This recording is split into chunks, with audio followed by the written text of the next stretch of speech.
Hello students, कैसे हो। Welcome to our YouTube channel physics and biology easy way. I am Jayant Patel. Students, आज हम लोग करने वाले हैं units and measurement, chapter number 2 according to NCERT. मेरे अनुसार चैप्टर नंबर 1 है। Chapter number 1 according to NCERT में फिजिक्स क्या है, फिजिकल वर्ल्ड, डेफिनेशन, फिजिक्स में क्या स्टडी करना, फोर्सेस कितने टाइप के होते हैं। तो सिंपली डेफिनेशन आप जानते हो फिजिक्स का कि the study of nature with some standard law is called physics. आज हम लोग करने वाले हैं 2nd chapter according to NCERT. According to me it is a first chapter, unit and measurement. तो आज हम लोग करने वाले हैं units and measurement. Units and measurement, chapter number 2 according to NCERT. Clear है? आ जाइए स्टार्ट करते हैं। देखो बच्चों, ये जो 10th क्लास पास होकर बच्चे 11th क्लास में आते हैं, उनको बहुत कन्फ्यूजन होता है। इतनी सारी क्वांटिटी आती है, इतने सारे उसके सिंबल आते हैं। कुछ तो बच्चे कन्फ्यूज होते हैं कि P मीन्स मोमेंटम भी है, P मीन्स प्रेशर भी है, P मीन्स कभी कभी फोर्स भी लिख देता है, किसी ने कोई लिख देता बुक, किसी बुक में होता। तो ऐसा कन्फ्यूजन होता है, फिर यूनिट में कन्फ्यूजन होने लगता है। तो स्टूडेंट्स, ये लिखने का तरीका है, आप P को स्ट्रेस लिखो, क्या फ़र्क पड़ता है, बट आपको शो करना होगा P is the stress, simple है। तो इससे सबसे पहली बात तो इससे आप कन्फ्यूज ना रहो कि किस क्वांटिटी को किससे रिप्रेजेंट करता है। उसके बाद आती है यूनिट की, है ना। तो अब सुनो, फिजिक्स में इतनी सारी क्वांटिटी आने लगी, इतनी सारी क्वांटिटी है, तो साइंटिस्ट ने उसको कैटेगरी में डिवाइड करते गए। तो कुछ क्वांटिटी को देखा डायरेक्शन पर डिपेंड करती है तो अलग नाम रख दिया, कुछ क्वांटिटी को देखा उसने डायरेक्शन पर डिपेंड नहीं करता है, अलग नाम रख दिया। कुछ ऐसी क्वांटिटी है जो इंडिपेंडेंट होती है, उसका नाम अलग कर दिया, और कुछ ऐसी क्वांटिटी है जो किसी पर डिपेंड करती है, उसका नेमिंग अलग कर दिया। तो उनके अकॉर्डिंग जो लिखा हुआ है वही हम लोग स्टडी करते हैं, है ना। उसके बाद अगर कोई क्वांटिटी है तो उसको मेजर करने का तरीका वे है। फिर उसने यूनिट बताया कि आखिर अगर कोई क्वांटिटी है तो उसकी यूनिट क्या होगी, है ना। फिर डायमेंशन क्या होगा, डायमेंशन क्या लिखेंगे उस क्वांटिटी का, तो उसने बताया, उसको हम लोग स्टडी करते हैं। तो इसमें ज़्यादा कन्फ्यूज होने की ज़रूरत नहीं है। बहुत बच्चे कन्फ्यूज होते हैं कि क्या होगा, पता नहीं चैप्टर में क्या है। तो सिंपल चैप्टर है। जो हम फिजिक्स पढ़ रहे हैं उनका मेजरमेंट का तरीका, उनको मापने का, उनको कैलकुलेट करने का वे है, और इस पूरे चैप्टर में हम लोग स्टडी करेंगे। तो चैप्टर का नाम है यूनिट्स एंड डायमेंशन, ठीक है। सबसे पहले हम लोग स्टडी करते हैं फिजिकल क्वांटिटी क्या होता है। तो इसमें जो फिजिक्स में क्वांटिटी यूज होगी उसके बारे में स्टडी करते हैं कि आखिर फिजिक्स में जो क्वांटिटी यूज होती है उसको क्या बोलते हैं, कितने टाइप की यूज क्वांटिटी होती है। तो फर्स्ट टॉपिक है हमारा आज का फिजिकल क्वांटिटी।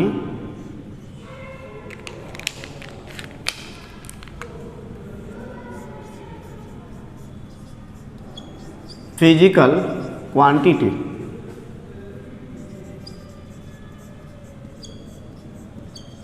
फिजिकल क्वांटिटीज, ठीक है।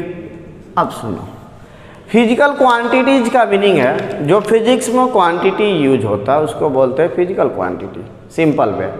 अनदर वे से समझो कि जो फिजिक्स में लॉ होता है, फिजिकल लॉ, उसको एक्सप्लेन करने के लिए, उसको एक्सप्रेस करने के लिए, उसको डेराइव करने के लिए, उसको कैलकुलेट करने के लिए जो क्वांटिटी हम लोग यूज करते हैं उसको बोलते हैं फिजिकल क्वांटिटी। तो फिजिक्स में जो लॉ है आपके पास, जो भी स्टैंडर्ड लॉ है, जो भी लॉ है, उसको एक्सप्लेन करने के लिए, डेराइव करने के लिए, एक्सप्रेस करने के लिए, कैलकुलेट करने के लिए जो हम लोग क्वांटिटी यूज करते हैं उसका नाम है फिजिकल क्वांटिटी। अभी आपको समझ में आने वाला है, अभी नोट कर लो। Physical quantity,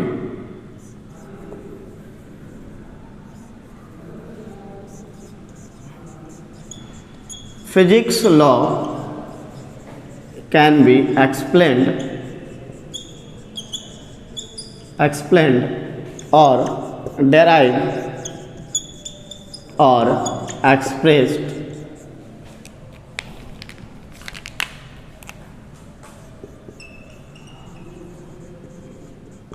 with the help of physical quantity. तो physics law can be explained और डेराइव्ड और expressed with the help of physical quantity.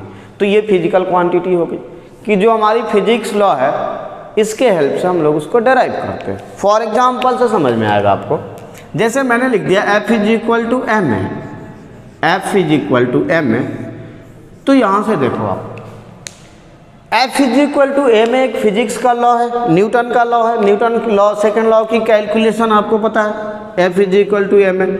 अब इस लॉ को एक्सप्लेन करने के लिए, इस लॉ को आपको एक्सप्लेन करना हो, इस लॉ को डिराइव करना हो, तो आप क्या क्या यूज करोगे? तो आप यूज करोगे मास m, a acceleration, f force. तो फोर्स, एक्सेलरेशन एंड मास के हेल्प से न्यूटन सेकेंड लॉ को डेराइव करोगे, कैलकुलेट करोगे, एक्सप्रेस करोगे, एक्सप्लेन करोगे। तो यहाँ न्यूटन सेकेंड लॉ एक फिजिक्स का लॉ है, एक फिजिक्स का लॉ है जिसको हम लोग कैन बी एक्सप्लेन्ड, हम लोग कर सकते हैं। किससे करते हैं? Mass and acceleration and force से। तो यहाँ मास, एक्सेलरेशन, फोर्स क्या? फिजिकल क्वांटिटी है। मास, एक्सेलरेशन, फोर्स क्या हो गया? फिजिकल क्वांटिटी है। तो सिंपल वे में आपको समझ में आ गया, कोई भी लॉ है उसमें जितनी भी क्वांटिटी यूज होती है उसको एक्सप्लेन करने के लिए कोई भी लॉ हो उसको एक्सप्लेन करने के लिए जो क्वांटिटी आप यूज करते हो उसको बोलते हैं फिजिकल क्वांटिटी। तो कोई भी लॉ मेजर भी कर सकते हो आप, मेजर करने के लिए। तो मेजरमेंट का भी तरीका होता है, मेजरमेंट का टू वे होता है, एक होता है सब्जेक्टिव और सेकंड होता है ऑब्जेक्टिव। तो सब्जेक्टिव में होता है कि आप जजमेंट करके देख लोगे, जज कर लोगे। ऑब्जेक्टिव में होता है आपके पास साइंटिफिक इंस्ट्रूमेंट है। साइंटिफिक क्या है? इंस्ट्रूमेंट है। उस इंस्ट्रूमेंट के हेल्प से आप ऑब्जेक्टिव मेथड करते हो। क्लियर है? तो मेजरमेंट का भी दो तरीका है, एक का नाम है सब्जेक्टिव, एक का नाम है ऑब्जेक्टिव। मेजरमेंट मीन्स कैलकुलेशन, इसका भी दो है, एक है सब्जेक्टिव और सेकेंड है ऑब्जेक्टिव। ऑब्जेक्टिव में क्या होता है कि आप अपनी जजमेंट से उसको कैलकुलेट कर लेते हो, और सब्जेक्टिव में होता है आपके पास साइंटिफिक इंस्ट्रूमेंट होता है, उससे आप कैलकुलेट करते हो। ओके, यहाँ तक क्लियर हो गया। अब ये जो फिजिकल क्वांटिटी है इसको साइंटिस्ट ने टू कैटेगरी में डिवाइड कर लिया। लो और आसान कर दिया, बहुत सारी क्वांटिटी आएगी तो कैटेगरी में डिवाइड कर दिया। लोगों ने मिलके हमारे साथ नाइंसाफ़ी की है, तो इनको दो पार्ट में डिवाइड कर दिया। एक का नाम रख दिया फंडामेंटल और बेस क्वांटिटी, फंडामेंटल और बेस क्वांटिटी, और दूसरे का नाम रख दिया डेराइव्ड क्वांटिटी। नाइंसाफ़ी किया हमारे साथ, तो एक का नाम रख दिया फंडामेंटल और दूसरे का नाम रख दिया डेराइव्ड। किसमें? फिजिकल क्वांटिटी में, जो फिजिक्स में यूज होगी। अब इनका नेचर देखा उन्होंने, नेचर देख के तो देखा कि कुछ ऐसी क्वांटिटी है जो इंडिपेंडेंट होती है अपॉन ईच अदर, उसका नाम रख दिया फंडामेंटल, और कुछ ऐसी भी क्वांटिटी है जो डिपेंड करती है फंडामेंटल पर, उसका नाम रख दिया डेराइव्ड क्वांटिटी। तो ये वाली जो क्वांटिटी हमारी होती है ये इंडिपेंडेंट होती है, इंडिपेंडेंट फ्रॉम ईच अदर। तो ये वाली क्वांटिटी हमारी इंडिपेंडेंट थी। लास्ट में लिखा, आपको दिखेगा, हो सकता नहीं दिखे, क्या लिखा? Independent from each other, independent from each other. तो इंडिपेंडेंट है, एक दूसरे से इंडिपेंडेंट है, निर्भर नहीं करता। और ये क्वांटिटी जो है डिपेंड करती है, depends upon fundamental quantity, fundamental quantities.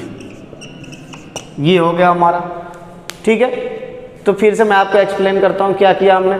Physics में जो क्वांटिटी यूज होती है उसके बारे में, चैप्टर का नाम है यूनिट एंड मेजरमेंट, ओके। तो फिजिक्स में जो क्वांटिटी यूज होती है उसका नाम रखा फिजिकल क्वांटिटी। फिजिकल क्वांटिटी के हेल्प से आप किसी भी फिजिक्स के लॉ को एक्सप्लेन कर सकते हो। किसी भी लॉ को आपको अगर एक्सप्लेन करना हो, डिराइव करना हो, एक्सप्रेस करना हो, मेजर करना हो, तो आपको क्वांटिटी यूज करना पड़ेगा जिसका नाम है फिजिकल क्वांटिटी। तो अगर आप चाहते हो फोर्स को मेजर कर लो तो आपको चाहिए मास एंड एस्केलरेशन। तो मास और एस्केलरेशन को मेजर करना होगा, तभी आप फोर्स को आप कैलकुलेट कर पाओगे। तो ये जो लॉ है उसको एक्सप्लेन करने के लिए हमने फिजिकल क्वांटिटी यूज किया। हमने फिजिकल क्वांटिटी क्या कर लिया, यूज। तो लॉ एक्सप्लेन करने के लिए जो क्वांटिटी यूज होता है उसका नाम क्या है, फिजिकल क्वांटिटी। अब बहुत सारी क्वांटिटी आती है, कंफ्यूजन हुआ, तो कुछ ऐसी क्वांटिटी होती है जो किसी पर डिपेंड नहीं करती, उसका नाम रख दिया फंडामेंटल क्वांटिटी। और जो क्वांटिटी किसी पर डिपेंड करे मतलब फंडामेंटल पर डिपेंड करे, आपस में भी डिपेंड करे, फंडामेंटल पर भी डिपेंड करे, उसका नाम रख दिया हमने डेराइव क्वांटिटी। तो ये बन गया 2 टाइप की क्वांटिटी। फंडामेंटल में 7 क्वांटिटी आता है, 7 वो यूनिट में हम लोग पढ़ लेंगे। Fundamental unit and derive unit में स्टडी कर लेंगे, ठीक है। 7 नंबर। डेराइव में आप जितना बना लो, जितना आपके पास नॉलेज है बनाते जाओ, बनते जा रहा, अभी भी बन रहा है न्यू क्वांटिटी, है ना। तो ये डेराइव है। उसके बाद एक सप्लीमेंट्री क्वांटिटी आता है जो यूनिट में पढ़ लेंगे हम लोग, सप्लीमेंट्री यूनिट उसी में पढ़ लेंगे। तो अभी फिलहाल इतना आपको माइंड में सेट हुआ कि आखिर हम लोग स्टडी क्यों कर रहे हैं, क्योंकि ये चैप्टर स्टडी क्यों कर रहे हैं। क्वांटिटी जो आएगी उसके मेजरमेंट का एक तरीका है, बेसिक रूल है। आपने सेंटीमीटर बोला, SI unit of length is metre, distance is metre. Starting से किसी ने बोल दिया होता है 9 kilometre is the SI unit of length, तो किलोमीटर ही होता भाई, किलोमीटर ही होता, क्या जरूरत था मीटर। बट स्टार्टिंग से उसने स्टैंडर्ड माना उसने कि metre is the SI unit of length, distance. तो मीटर से सबको डेराइव कर दिया। सेंटीमीटर छोटा होता है, मिलीमीटर छोटा होता है। स्टार्टिंग से बोलता है नो, सेंटीमीटर इज बड़ा होता, लार्जर होता है। मतलब 1000 सेंटीमीटर, 1000 मीटर में 1 सेंटीमीटर होता है। तो हम भैया वही पढ़ते, हमारे लिए वही होता है। ये तो तरीका है ना मेजरमेंट का, इसमें क्या कन्फ्यूजन है। मेजरमेंट का तरीका जो बुक में आपको दिया हुआ है उसको पढ़ना है आपको। तो बड़े लोगों ने जो लिख दिया, और क्या करना है। स्टार्टिंग से कोई बोलता no, gram is the greater than kilogram, तो होता भाई, क्या दिक्कत है, होता। ग्राम बड़ा होता, किलोग्राम छोटा होता, है ना। तो ये थी हमारी। अब आते हैं यूनिट पर। नेक्स्ट यूनिट पर आते हैं। तो इसमें ज़्यादा कंफ्यूज ना हो, बच्चे कंफ्यूज होते हैं, क्यों बोलते हैं पता नहीं सर क्या हो रहा है, कुछ पता ही नहीं चलता इस यूनिट में, इस चैप्टर में। तो भाई उसने मान लिया अब हमें स्टडी करना, अपना दिमाग इसमें हम नहीं लगा सकते हैं, अपना इसमें दिमाग हम लोग यूज नहीं कर सकते। जो माना हुआ सो माना हुआ, अपना कोई दिमाग यूज नहीं करना है, ठीक है। उसके बाद यूनिट क्या होता है। यूनिट तो जो हमारा स्टैंडर्ड मेजरमेंट है ना, standard of measurement is called unit. तो जो हमारा स्टैंडर्ड मेजरमेंट होता है किसी चीज़ का, उसी को बोलते हैं unit.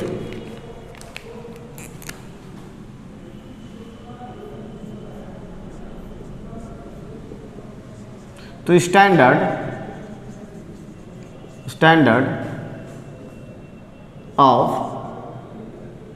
Of measurement is called unit. ये तो जो मेजरमेंट होता है, स्टैंडर्ड मेजरमेंट जो हमने बनाया है, जो साइंटिस्ट ने बनाया, जो लोगों ने बनाया, उसका नाम है unit. Standard of measurement is called unit. अब ये जो यूनिट है ना, इसके भी टाइप है, जैसे फंडामेंटल डेराइव था वैसे ही है। तो इसके भी टाइप है। एक का नाम है फंडामेंटल यूनिट्स और सेकंड का नाम है डेराइव्ड यूनिट्स। और एक इसमें बीच वाला भी आता है जिसका नाम है सप्लीमेंट्री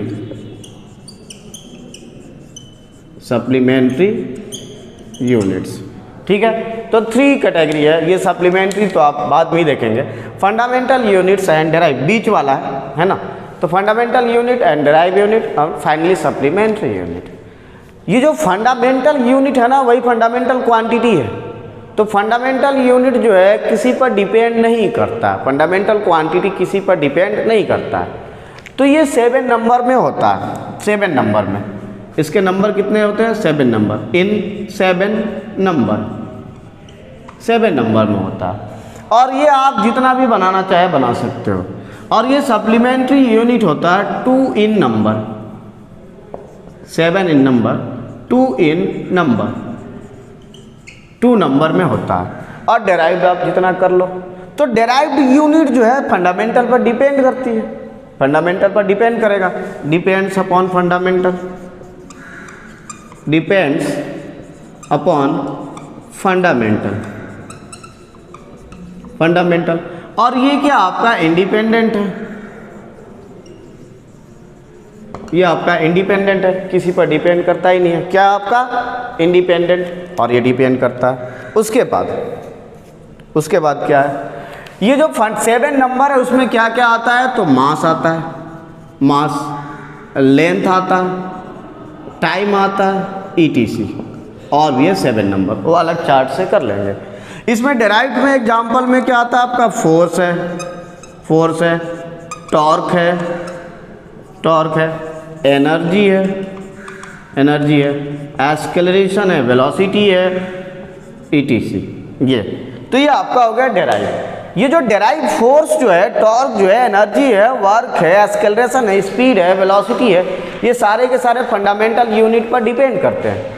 तो जो डेराइव यूनिट बनेगा with the help of fundamental unit, उसमें आप मास यूज करोगे, लेंथ यूज करोगे, टाइम यूज करोगे, करंट इलेक्ट्रिसिटी करोगे यूज, लुमिनस इंटेंसिटी यूज करोगे, अमाउंट ऑफ सब्सटेंस करोगे, और थर्मोडायनेमिक्स टेम्परेचर करोगे। ये सारी चीज़ें यूज करके डेराइव्ड यूनिट बनता है।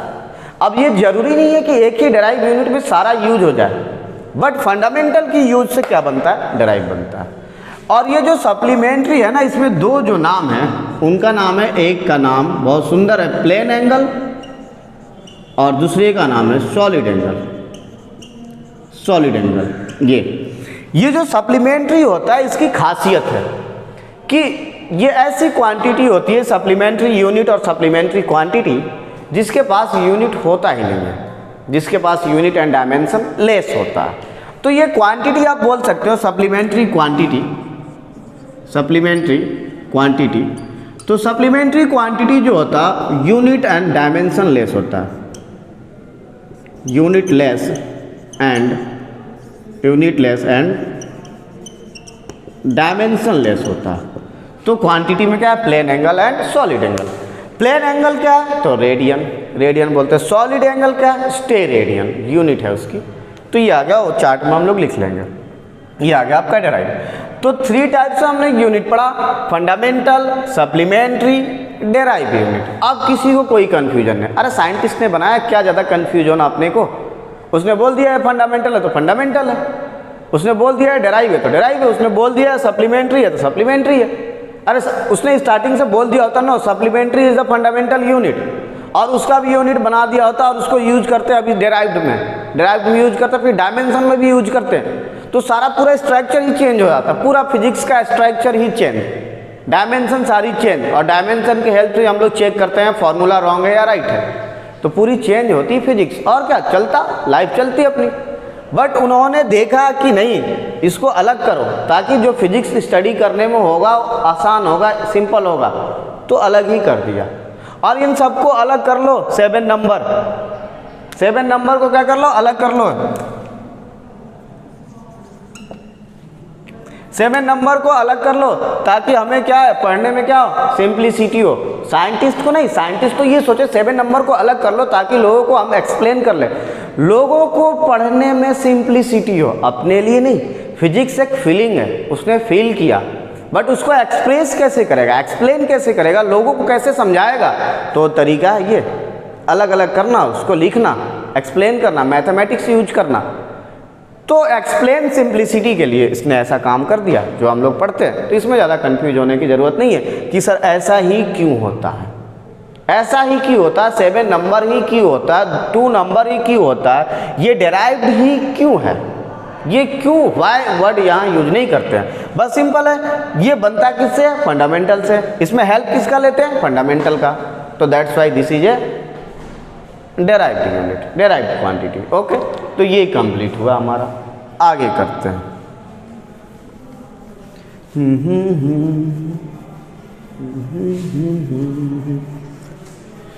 ओके, तो fundamental unit and quantity 7 number में क्या क्या होता है उसको लिख लेते हैं। फंडामेंटल क्वांटिटी में 7 नंबर में क्या क्या उसको लिख लेते हैं। तो चार्ट में लिखते हैं। नंबर वन में आप मास लिख लो, मास अच्छा लगता है नंबर 1 में लिखने में। नंबर 2 में लिख लो आप टाइम, लेंथ लिख लो और अच्छा लगेगा, लेंथ। नंबर 3 में लिख लीजिए आप टाइम। नंबर 4 में हम लिख लेंगे, अब तो कुछ भी लिख लो, करंट इलेक्ट्रिसिटी लिख लो। नंबर 5 में आप लिख लीजिए, नंबर 5 में थर्मोडायनेमिक्स टेम्परेचर, थर्मोडायनेमिक्स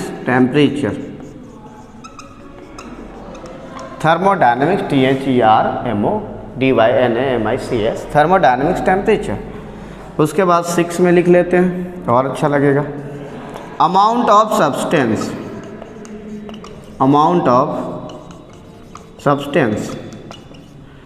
और एक बच्चा 7 नंबर में, चलो बाद में कर लेंगे 7, है ना। तो ये हो गया हमारा फर्स्ट है mass, length, time, current, electricity, thermodynamics temperature and amount of substance. Clear हो गया। मास की क्या मतलब, सिंबल क्या होता है, यहाँ सिंबल लिख लेते हैं। यहाँ क्वांटिटी है, यहाँ सिंबल लिख लेते हैं, सिंबल। और यहाँ यूनिट लिख लेंगे इसकी, इस साइड में। सिंबल क्या होता है मास का, तो m से लिखते हैं, m। लेंथ को l से लिखते हैं, टाइम को t से लिखते हैं, करंट को a से लिखते हैं, थर्मोडायनेमिक्स टेम्परेचर को केल्विन से लिखते हैं, अमाउंट ऑफ सब्सटेंस को ml मोल से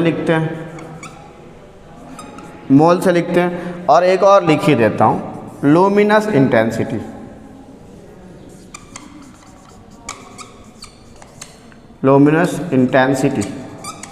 आई थिंक दिख रहा होगा आपको, लुमिनस इंटेंसिटी। और इसको CD से लिखते हैं, कैंडेला, CD। अब मास की यूनिट क्या है, तो किलोग्राम है, लेंथ का मीटर है, मास का किलोग्राम, लेंथ का मीटर, टाइम का सेकंड है, ये तो अच्छा चल रहा है मार्कर, करंट का एम्पियर है, केल्विन है, टेम्परेचर का केल्विन, और मोल पूरा लिख लिया, और कैंडेला, ये क्या है, कैंडेला है। तो ये बन गया आपका 7 फंडामेंटल क्वांटिटी, उसको सिंबल और उसकी यूनिट। आप मैनेज करना, हमारे पास मार्कर नहीं है न्यू, हम जल्द ही मार्कर खरीदने वाले हैं, तो टेंशन नहीं लेना है। आप हमारे चैनल से बने रहिए बस। ओके, तो ये हो गया आपका 7 क्वांटिटी। आई थिंक क्लियर दिख रहा, mass, length, time, current, electricity, thermodynamics temperature, amount of substance, luminous intensity. Mass का ml, t, a, k, mole, candela. Mass का यूनिट क्या है, kg, एक किलोग्राम है मास की, लेंथ की मीटर, टेम्परेचर, टाइम की सेकेंड, एम्पियर करंट की, केल्विन टेम्परेचर की, मोल अमाउंट ऑफ सब्सटेंस की, एंड कैंडेला लुमिनस इंटेंसिटी की। तो ये बन गई आपकी यूनिट फंडामेंटल। अब इसमें 2 सप्लीमेंट्री यूनिट भी था, तो सप्लीमेंट्री भी लिख लेते हैं।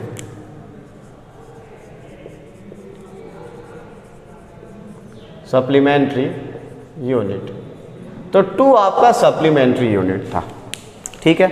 उसमें फर्स्ट था आपका प्लेन एंगल,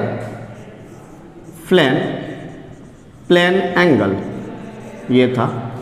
अब इसको प्लेन एंगल का सिंबल क्या था आपका, प्लेन एंगल का, तो आप थीटा से लिखते हो ये। और इसकी यूनिट क्या है, तो रेडियन, ऐसा यूनिट क्या है, radian. Plane angle, solid angle तो आप पाई से लिख लो, अच्छा लगता है पाई। और इसकी यूनिट स्टेरेडियन, स्टेरेडियन, ऐसा यूनिट क्या है, स्टेरेडियन। तो ये हो गया आपका 2 supplementary unit, 2 supplementary unit and 7 fundamental unit. Okay, तो ये क्लियर हुआ। उसके बाद सुनो, अब अलग अलग क्वांटिटी का, डिफरेंट क्वांटिटी का, बहुत सारी क्वांटिटी, उसकी हम लोग क्या करेंगे, तो यूनिट निकालेंगे उसकी।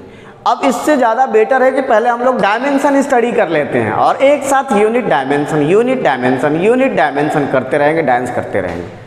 तो यूनिट करने से पहले अलग अलग क्वांटिटी का डायमेंशन स्टडी कर लेंगे। जब डायमेंशन स्टडी क्या करना है, डेफिनेशन समझना है, डायमेंशन क्या है, डेफिनेशन नोट कर लेना। डेफिनेशन नोट करने के बाद डायमेंशन होता क्या है, ठीक है। उसके बाद एक साथ करेंगे क्वांटिटी की यूनिट भी और डायमेंशन भी। डायमेंशन कभी याद नहीं करना आपको, यूनिट कभी याद नहीं करना, आपको सिर्फ याद करना उस क्वांटिटी की डेफिनेशन, और उसी डेफिनेशन से, उसी फॉर्मूला से आप निकालोगे यूनिट और यूनिट से निकालोगे डायमेंशन। तो कभी भी आप याद नहीं करोगे। एग्जाम में आता है, आप डायरेक्ट डायमेंशन नहीं लिखोगे, सबसे पहले उस क्वांटिटी को देखोगे, देखने के बाद उसका फॉर्मूला याद आएगा माइंड में आपको, फिर उसका क्या लिखोगे आप, यूनिट फॉर्मूला से, उसके बाद आप डायमेंशन बनाओगे। तो किसी भी क्वांटिटी का डायमेंशन आपको याद नहीं करना है। तो हम लोग पढ़ेंगे डायमेंशन, उसके बाद दोनों यूनिट एंड डायमेंशन पैचअप कर देंगे और निकाल लेंगे हम लोग। उसके बाद मेजरमेंट है आपका, पढ़ेंगे हम लोग long distance measurement and small distance measurement, oleic acid experiment and parallax method, and then finally हमारा कंप्लीट हो गया एरर का मैंने वीडियो आपको दे दिया। और फाइनली आपको पढ़ेंगे राउंडिंग फिगर, सिग्निफिकेंट डिजिट और चैप्टर हो जाएगा फिनिश। तो फिर से मैं आपको मैं एक बार बताता हूँ पूरे चैप्टर का क्या बेसिक प्लेटफॉर्म है। पूरे चैप्टर में आपको क्या करना है, यूनिट एंड मेजरमेंट चैप्टर का नाम है, यूनिट स्टडी करना है। यूनिट कुछ नहीं होता मीन्स होता है बहुत कुछ, मतलब ज़्यादा लोड नहीं लेना आपको। क्या है यूनिट, तो कोई भी क्वांटिटी उसका मेजरमेंट, एक स्टैंडर्ड मेजरमेंट होता, उसका नाम है यूनिट। और यूनिट को हम लोग आगे कर रहे हैं। 2 टाइप से डिवाइड है, फंडामेंटल एंड डेराइव यूनिट, और एक और इसका टाइप है बीच वाला टाइप, जिसका नाम है सप्लीमेंट्री यूनिट। और सप्लीमेंट्री यूनिट के पास क्या होता है, सप्लीमेंट्री क्वांटिटी भी आप बोल सकते हो, उसके पास ना तो यूनिट होता और ना ही डायमेंशन होता है। ओके, तो आगे करते हैं हम लोग डायमेंशन, उसके बाद दोनों एक साथ करेंगे। ओके, तो डायमेंशन करने के बाद ये सिंपल डेफिनेशन है, इसके बाद हम दोनों कंबाइंड यूनिट एंड डायमेंशन एक साथ करेंगे।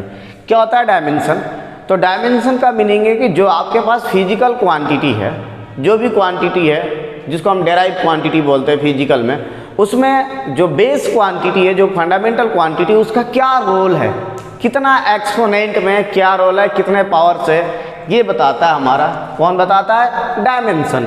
तो when a physical quantity is expressed in terms of the base quantity, जब बेस क्वांटिटी के टर्म में आप उसको एक्सप्रेस करते हो, किसी भी फिजिकल क्वांटिटी को, किसी भी डेराइव क्वांटिटी को, it is written as the product of different power. कैसा लिखा जाता है, उसमें product of different powers of base unit होगा, बेस यूनिट का डिफरेंट पावर होगा।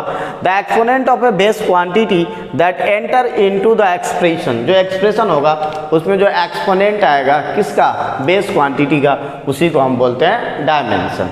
इसको हम लोग ब्रैकेट में लिखते हैं, इसको स्क्वायर ब्रैकेट में लिखा जाता है डायमेंशन को। ओके, तो अब हम लोग स्टार्ट करते हैं, एक एक क्वांटिटी को लेते हैं, उसके बाद हम लोग यूनिट करेंगे and dimension. Main important part हमारा यहाँ से स्टार्ट होता है, इंपॉर्टेंट पार्ट यहीं से स्टार्ट होता है। यूनिट करेंगे हम लोग, डायमेंशन, और यही से क्वेश्चन आता है हमारे नीट और आईआईटी में, मैक्सिमम नीट में आता है। उसके बाद जो एप्लीकेशन है डायमेंशन की, वहाँ से भी क्वेश्चन आता है, बट मैक्सिमम यहाँ से आएगा, क्वांटिटी गिवन रहेगी और उसका डायमेंशन आपको निकालना रहेगा। ओके, तो स्टार्ट करते हैं बच्चों, स्टूडेंट्स स्टार्ट करते हैं हम लोग। अलग अलग क्वांटिटी का, बहुत सारी क्वांटिटी है हमारे पास, बहुत सारी क्वांटिटी है, वहाँ से स्टार्ट करते हैं डायमेंशन निकालना। तो फर्स्ट क्वांटिटी हम लोग स्पीड से ही ले लेते हैं, स्पीड। फर्स्ट क्वांटिटी हमारी है स्पीड, यही से स्टार्ट कर लेते हैं स्पीड। तो क्या मैंने बोला था, जब भी हम लोग डायमेंशन निकालेंगे, कहाँ से निकालेंगे, उसके फॉर्मूला से, उसकी डेफिनेशन से। तो स्पीड क्या होता है आपका, स्पीड होता है distance upon time, distance upon time.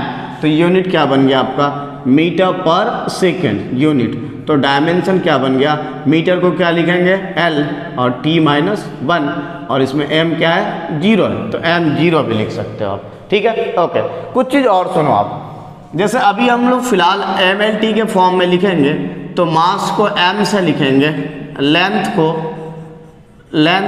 L से एंड टाइम को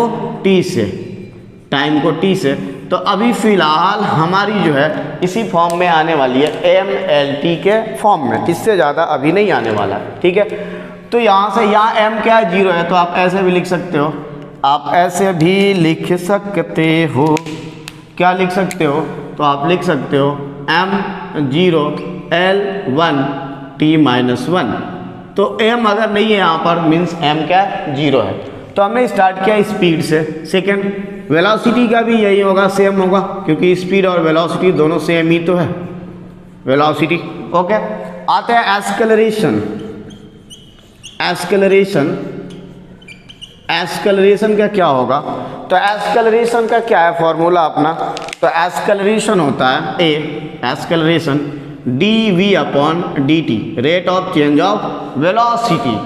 तो वेलोसिटी का मीटर पर सेकेंड और 1 सेकेंड और है, तो मीटर पर सेकेंड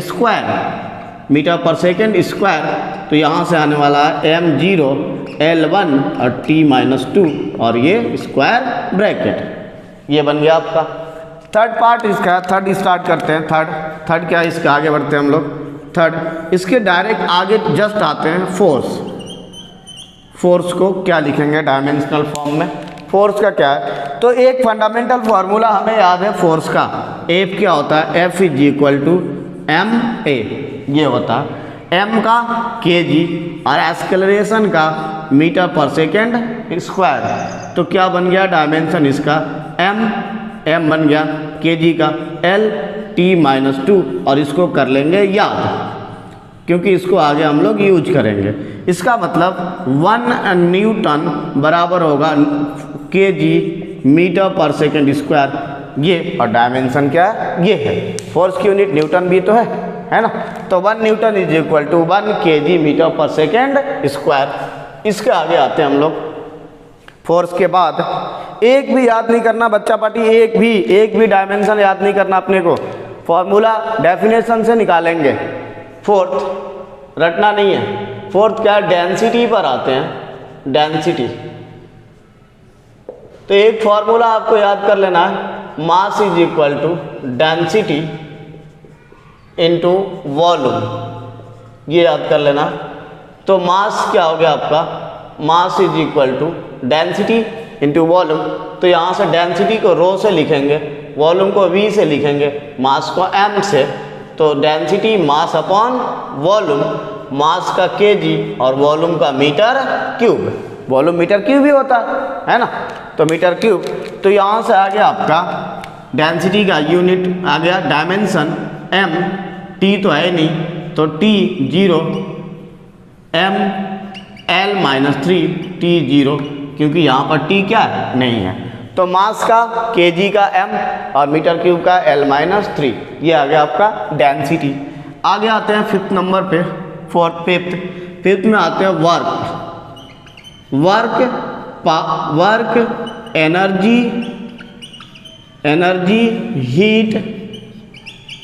हीट,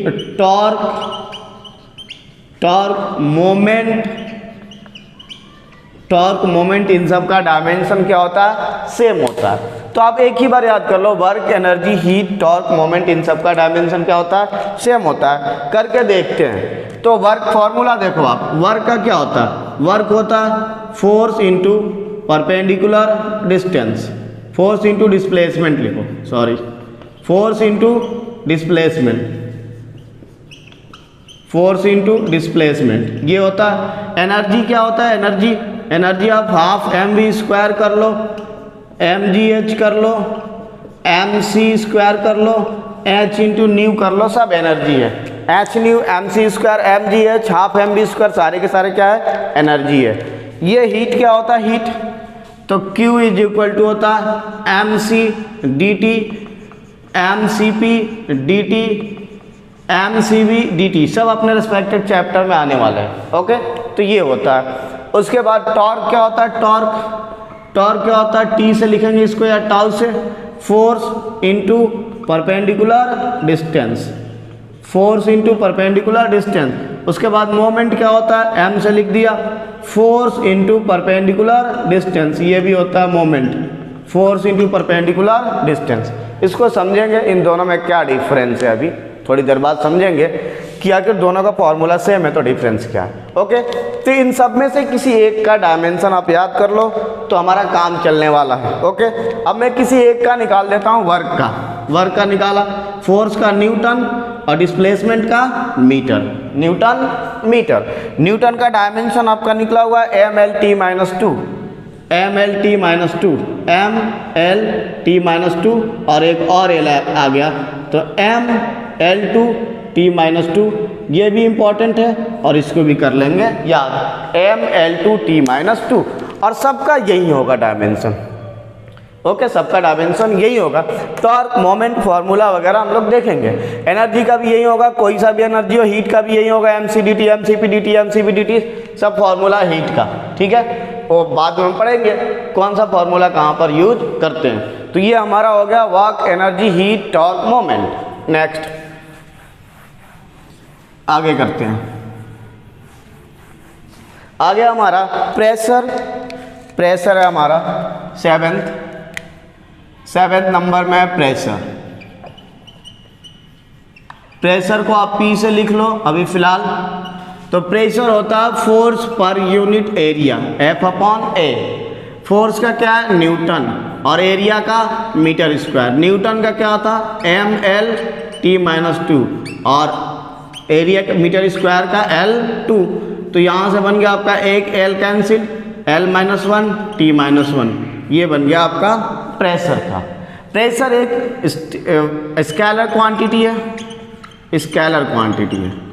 प्रेशर एक स्केलर क्वांटिटी है। उसके बाद एट स्ट्रेस का भी यही फॉर्मूला है, फोर्स अपॉन एरिया। तो यूनिट भी सेम होगा, न्यूटन पर मीटर स्क्वायर, और डायमेंशन भी सेम होगा, ML - 1 T - 2, डायमेंशन भी। But stress is a vector quantity, stress क्या है, वेक्टर क्वांटिटी है। यहाँ तक आ गया हम लोग। ओके, प्रेशर कर लिया एंड स्ट्रेस कर लिया। आगे नंबर 9th नंबर 9 में क्या है बच्चों, 9 में स्ट्रेन क्या है। तो स्ट्रेन होता है अपना delta L/L, change of length upon original length. Delta L metre, ये भी मीटर कैंसल, तो ये यूनिट लेस होता है एंड डायमेंशन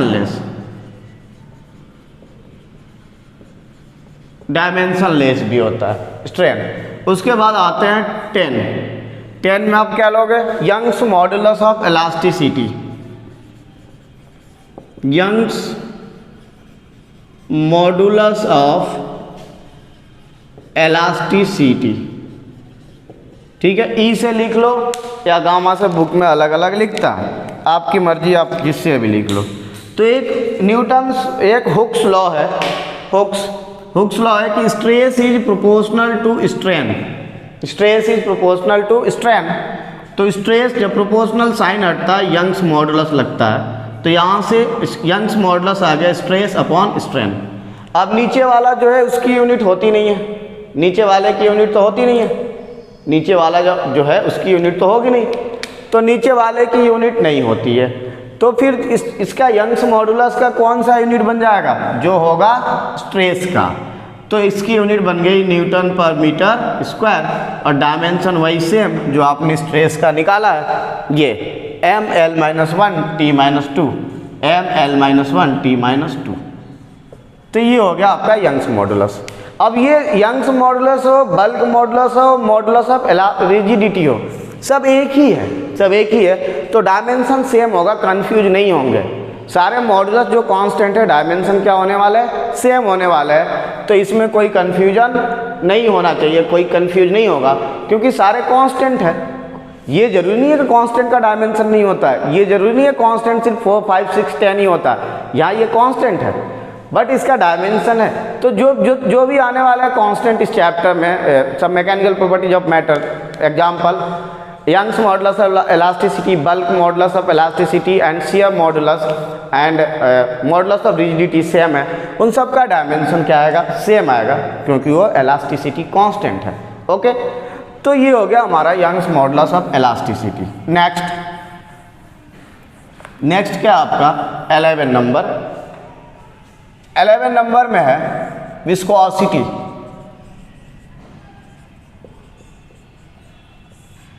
विस्कोसिटी म्यू से लिख लो आप, ठीक है।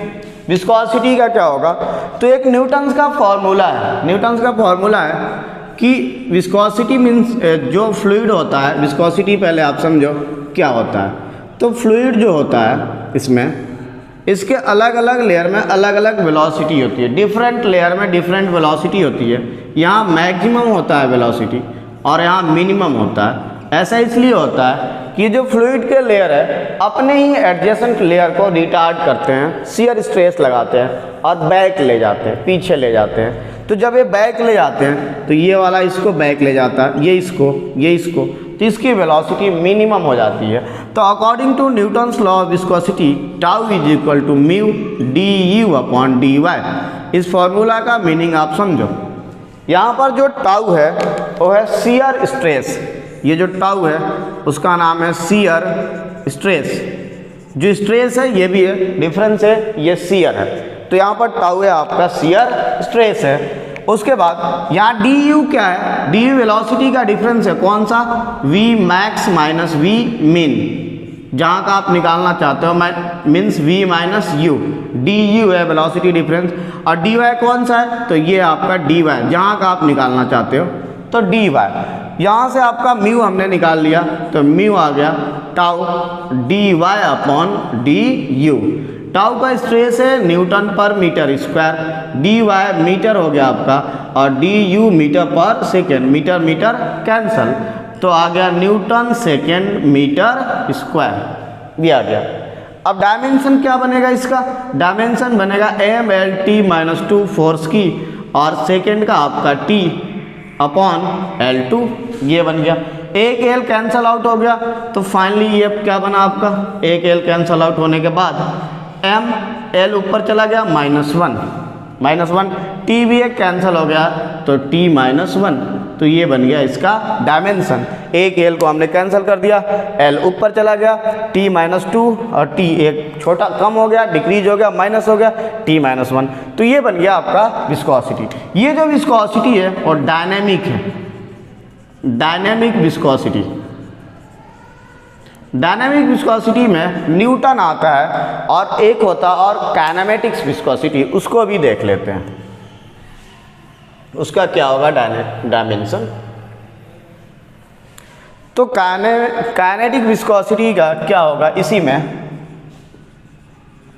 काइनेटिक विस्कोसिटी, तो उसका यूनिट आपको अगर याद करना है इससे लिख लो आप यूनिट। तो इसमें क्या होगा, इसमें न्यूटन को हटा दो आप और अपोजिट कर दो, मीन्स रिवर्स कर दो, न्यूटन को हटा दो, न्यूटन नहीं आता, kinematics like a kinematics motion, तो आएगी यूनिट मीटर स्क्वायर पर सेकेंड। निकलता कैसे है, तो जो ये डायनेमिक विस्कोसिटी है उसमें आप डेंसिटी से डिवाइड कर दो तो मिल जाएगा आपको काइनेमेटिक विस्कोसिटी। तो काइनेमेटिक डायनेमिक विस्कोसिटी की आपकी यूनिट है ये न्यूटन सेकेंड मीटर स्क्वायर, और इसमें डेंसिटी से डिवाइड कर दो, डेंसिटी आ जाएगा आपका kg पर मीटर क्यूब।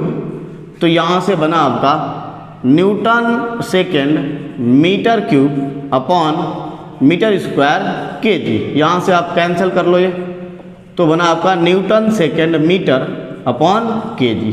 ये यहाँ से अगर आप और चेंज करना चाहते हो कर लो, kg मीटर पर सेकेंड स्क्वायर न्यूटन का, second metre kg, kg cancel out, second cancel out, metre square पर सेकेंड, ये बना। तो मैंने बोला था आप न्यूटन को हटा लो, रिवर्स कर लो, मीटर स्क्वायर पर सेकेंड, तो ये बना यूनिट किसका, काइनेमेटिक विस्कोसिटी का। तो डायमेंशन क्या हो गया इसका, तो डायमेंशन हो गया L2T-1, ये बना डायमेंशन। ओके, तो ये है बच्चा पार्टी यूनिट एंड डायमेंशन। मैंने क्या बोला, आपको एक भी याद नहीं करना है, जो मैं आपको बता रहा हूँ फॉर्मूला वही आपको याद करना है। डेफिनेशन से निकलेगा, फॉर्मूला से निकलेगा डायमेंशन। एक भी डायमेंशन आपको याद नहीं करना है, और दोनों एक साथ कर रहे हैं, यूनिट एंड डायमेंशन, अलग अलग नहीं कर रहे हैं। तो आप सबसे पहले डेफिनेशन याद करोगे उसकी, या फिर फॉर्मूला याद रखो, यूनिट आप निकाल लोगे, फॉर्मूला याद रहेगा या डेफिनेशन, तो डायमेंशन ऑटोमेटिक आपका निकल जाएगा। Okay, thank you very much for watching this video. अगर हम लोगों का वीडियो, हमारा वीडियो बायो एंड फिजिक्स का वीडियो है, चैनल बायो एंड फिजिक्स का है, अगर वीडियो हमारा सही लगे तो आप शेयर एंड सब्सक्राइब जरूर करें। Thank you very much for watching this video, thank you very much.